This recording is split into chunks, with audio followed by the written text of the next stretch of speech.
Hi everyone, my name is Caroline Fitsimones and I'm with Caroline Fitsimones Coaching, and I wanted to get on here today and talk about your child's behavior and what it may be telling you about their sensory world. So first, what is sensory processing? This is how our nervous system receives and organizes and uses information and then responds to it.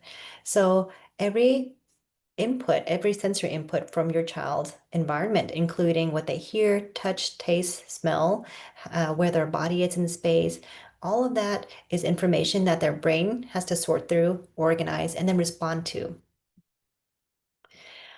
Overall, your sensory processing system help you to meet. Overall, your sensory processing system helps you to meet your most basic foundational needs, including safety, comfort, connection, and alertness.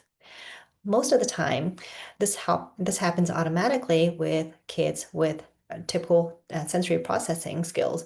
But for those with sensory sensitivities, this process can be overwhelming, unpredictable, and dysregulating for them. So think about when we are driving, we are monitoring our speed, our fuel. We're checking for check engine lights on our car dashboard.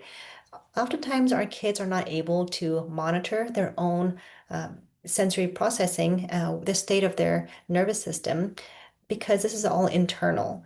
So while we can see our gas tank, our fuel gauge, because it's very visible, it's right in front of us when we're driving, we have to teach our kids more explicitly. And then we also have to be an active listener and observer.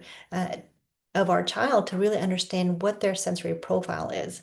And this is different for every individual, and it's even different for the individual from day to day. So, for example, yeah, my child might be able to tolerate a lot of activity one day, but the next day he may be exhausted or maybe coming down with a cold for whatever reason, maybe stress. He may not be able to tolerate the sensory input or information to the same degree that he may have other days when he is more regulated. So when our sensory needs are met, this is everyone, including adults, then we're available for learning, for regulation, for engagement, and attention. Now, when it is unmet, the nervous system will shift into survival mode. Think fight, flight, or freeze and shut down. And this makes typical expectations feel very overwhelming. So, a typical morning routine of our child getting dressed might get very dysregulated, upset, have a meltdown over a tag in their shirt or seams in their socks. And so, these are things we need to be aware of with our child. What are their sensory triggers? And then what are their sensory soothers? So, what are their aversions, in other words, and what are their preferences? And knowing all this gives you an idea of how to support your child and also mitigate um, those environments or events that may lead to overwhelm or overstimulation. So a method I teach in with my parents and parenting courses is to decode, support, and teach. And this framework helps us to stop treating behavior from a top-down approach, meaning just for the behavior itself, but really getting to the root of it. So to do that, the first step is to decode. And this means we need to shift our mindset and be willing to be open. We need to view behavior not as just defiance, but as communication. Because behind every behavior uh, is a need that your child is expressing, and behind every big reaction is an unmet need that is very foundational and basic need for all of us. So when we see meltdowns, for example, we might see screaming, crying, throwing objects, running away. What does this mean? Your child may be overwhelmed. They may be overwhelmed with the sensory input. Maybe their lights are way too bright. There's too much noise in the classroom. Birthday parties, there's just too much visual stimulation going on, too much noise, just too much activity in general. And so it may take on a toll on your child. The emotional stress, the frustration exceeds their ability to cope. And so their protective response may be, like I just mentioned, to lash out, cry, throw objects. Even though this is not the most effective way to uh, respond to this input, the sensory input, it is the body's way of saying, I'm overstimulated and I need space to recover. So let's look at it like an alarm system. And then with shutdowns, we have our kids may withdraw, stare off in space, go silent. They might refuse to respond. And this is the child system being overwhelmed and stressed as well. And might happen is they freeze to conserve energy and reduce the sensory or emotional input. So this protective mechanism helps them to avoid further overwhelm, and it gives their body and brain time to recover before they can re-engage safely. Now let's look at avoidance. So this might look like refusals, stalling, hiding, procrastinating, or saying, I can't, or running away from a demand. So the reason for these behaviors might be that the task may feel threatening or too challenging. So it might trigger stress or a fear of failure for them. And the protective response here is likely to protect their self-esteem, to reduce anxiety until the child has the support or tools that they need to handle that demand.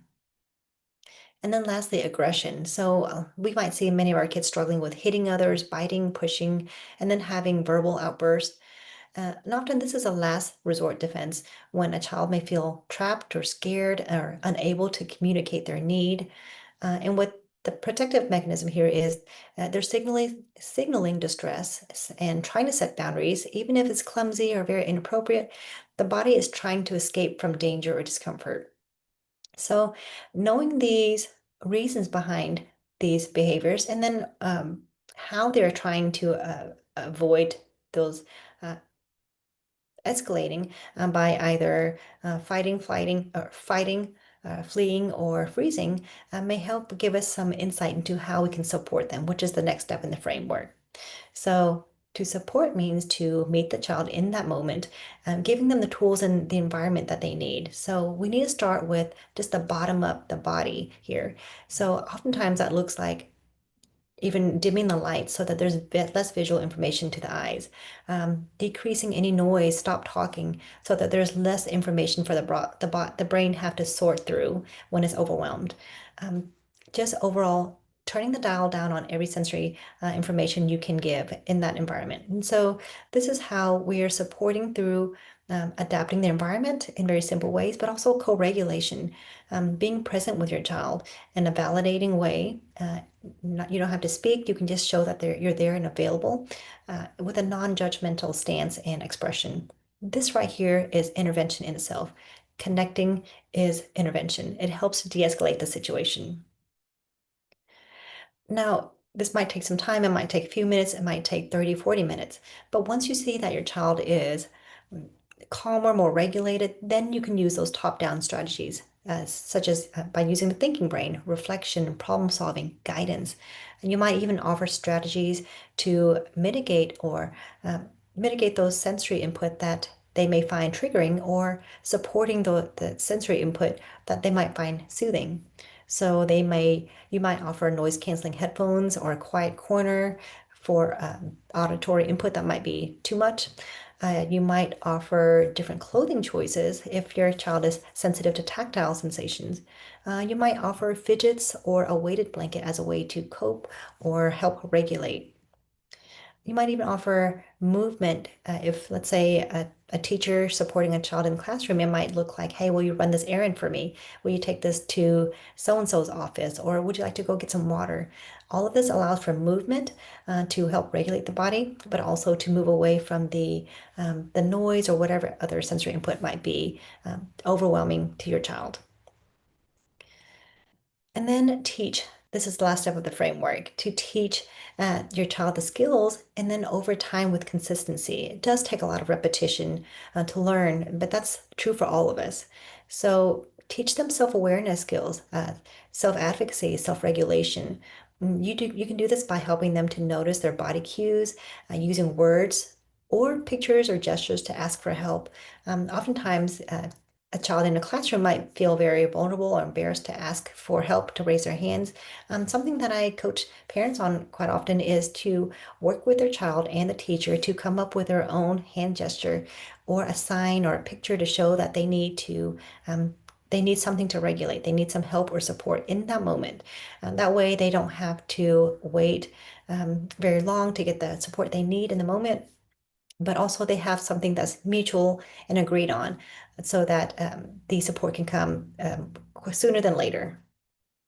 So Other things you can use, a top-down approach here, is analogies. Use analogies to support your child in understanding their bodies, their sensory needs. And we often don't give kids enough credit on what they can understand.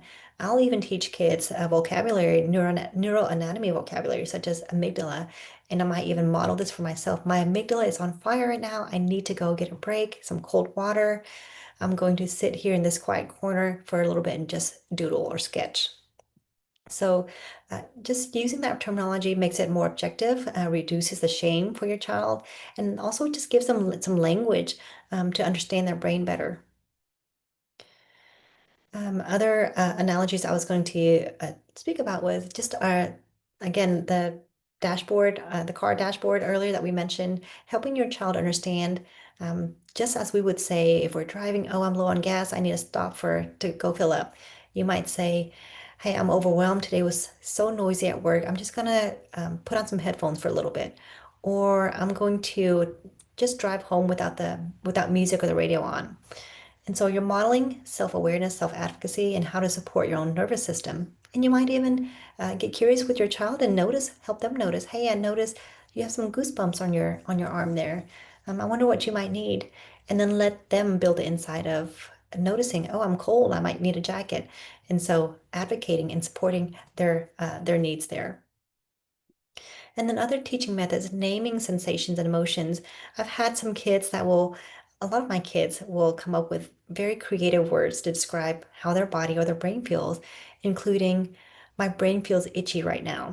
In other words, he was saying he was overwhelmed, or my skin feels like it's on fire, but just using a playful language or creative language to help your child describe different sensations, and don't try to correct here. Everyone has different words of describing those sensations. Their sensations are their own to feel and describe. And it's our job to build insight versus trying to override those sensations or correct even. So naming those sensations and emotions are very important. Teaching the neuroanatomy, just simple words here and there, and then using declarative language by modeling and noticing what's going on in your body, what's going on in your child's body. All of this can help to mitigate those meltdowns, refusals, the aggression. As your child learns to do this over time, they will build the self-confidence to and the self-efficacy, the capability to seek their supports versus going to quickly to those behaviors that are not as effective, like we mentioned, the meltdowns, shutdowns, avoidance. And so this really comes from consistent practice over time. So I hope this is helpful, and I hope that you're able to see your child's behavior from more of a lens of their sensory needs, and also get curious with what shapes their sensory needs. What do they enjoy? What do they avoid? And let that sort of lead how you support them. My name is Caroline Fitsimones again, and thank you for joining us today.